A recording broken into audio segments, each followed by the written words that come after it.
So I'd like to show you a couple of examples from the book, starting with the Happy Birthday example. And I have three different versions of Happy Birthday. Um, so the task is to, as you can see from the output on the bottom here, to sing Happy Birthday to Fred, to Lucy, and to Elmer. And one way to do it is to define three strings S1. No, see how I'm using triple quotes here to get one big string for S1. And this will, if printed, sing Happy Birthday to Fred. This will sing Happy Birthday to Lucy. This will sing Happy Birthday to Elmer. And so if I um, print S1, print S2, print S3, I get this output. And here I am invoking main. So that's one way to do it. I don't have any subfunctions. I just have one big function, main. Okay, so the second way to do it is by having three subfunctions, which main then calls each one. And the three subfunctions are a function HBFred, which sings Happy Birthday to Fred, a function HBLucy, which sings Happy Birthday to Lucy, and a function HBElmer that sings Happy Birthday to Elmer.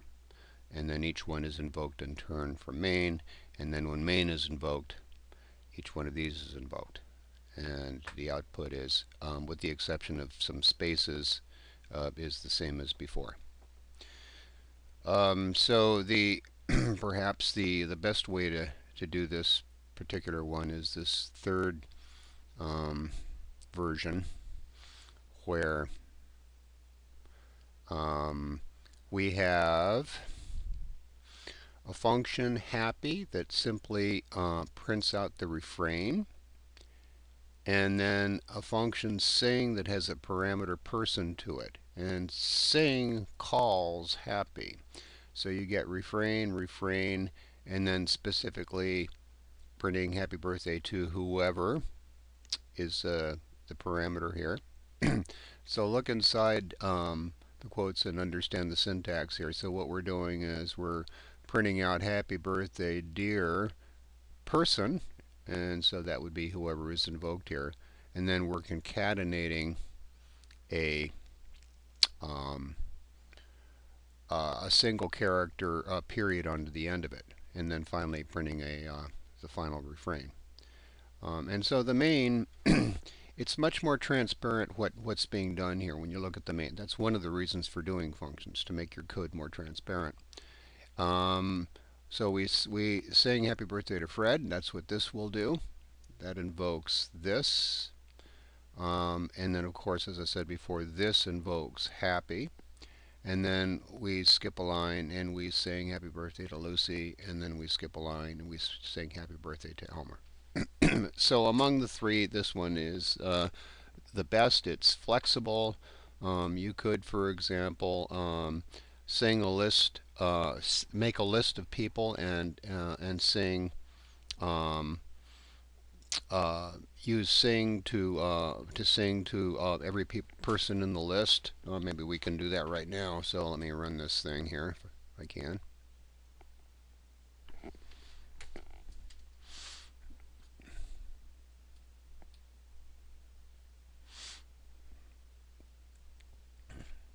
All right.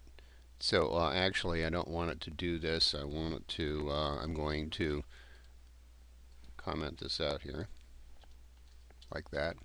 Resave it, and then rerun it. So I've defined my functions, and so let's say we have names equals Fred.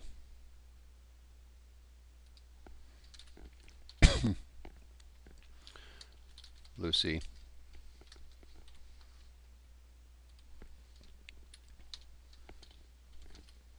Elmer,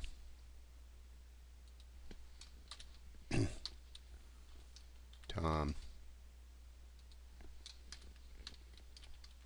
Betty. For name and names,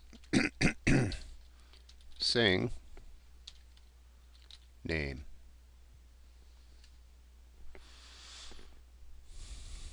So I'm iterating through the list here, traversing the list, I should say. And let me put a skip line here. So using this list traversal technique with the sing function, I have a great deal of flexibility here. So I'm singing happy birthday to Fred and Lucy and Elmer and Tom and Betty.